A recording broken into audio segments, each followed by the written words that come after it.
Bonjour Madame la Ministre et merci d'avoir accepté notre invitation pour cette Bonjour, interview. merci de m'avoir invité. Alors vous avez annoncé à la veille de l'ouverture du 104e Congrès des maires un nouveau volet du programme Action Cœur de Ville. Est-ce que vous pouvez nous en dire un peu plus et nous expliquer en quoi consiste ce nouveau volet ?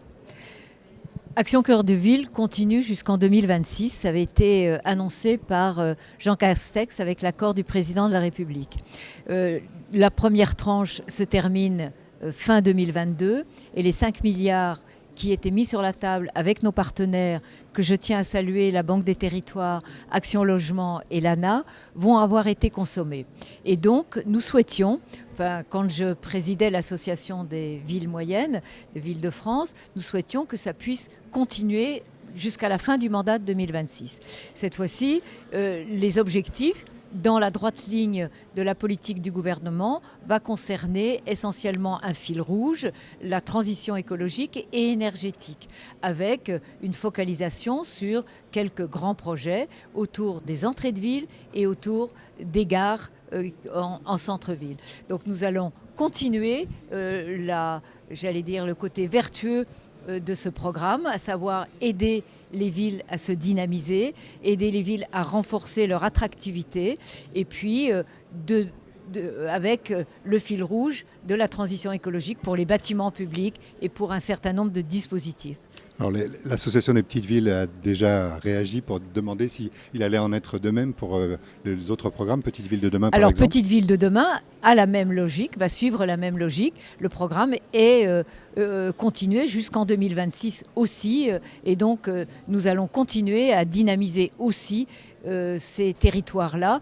La volonté du gouvernement, c'est qu'il n'y ait aucun territoire oublié de la République.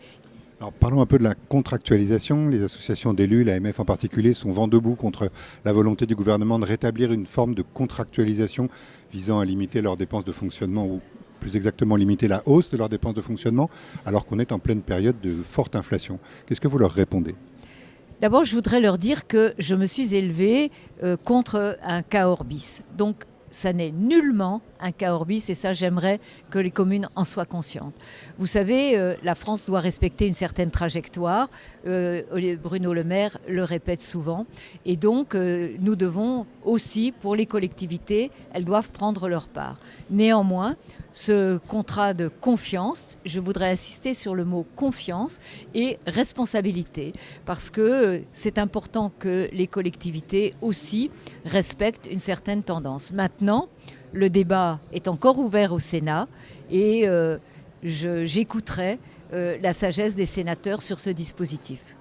Alors pour finir, sur un plan peut-être plus personnel, vous êtes passé en quelques mois de la fonction de maire de Beauvais et de présidente de l'association Ville-de-France à celle de ministre chargé des collectivités territoriales. Est-ce que ça a été un exercice difficile et quel bilan tirez-vous de ces premiers mois de fonction ? D'abord, je dirais c'est un honneur qu'une maire et présidente d'association d'élus rentre au gouvernement.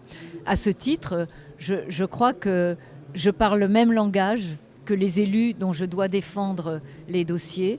Et il me paraît important aujourd'hui, au moment de ce non-cumul de mandats, qu'un ministre qui a une expérience du terrain, et je dis que j'étais une élue de terrain, aujourd'hui je suis une ministre de terrain, je dirais même de tout terrain, et je crois que c'est ça qui est important, c'est cette lisibilité, cette compréhension que des membres du gouvernement, et nous sommes nombreux, Christophe Béchu, Gérald Darmanin, Olivier Klein, à avoir cette fibre d'élu local qui nous permet d'écouter. Alors avant, je m'occupais d'associations d'élus, aujourd'hui je m'occupe de tous les élus de France. Merci beaucoup Caroline Cayeux.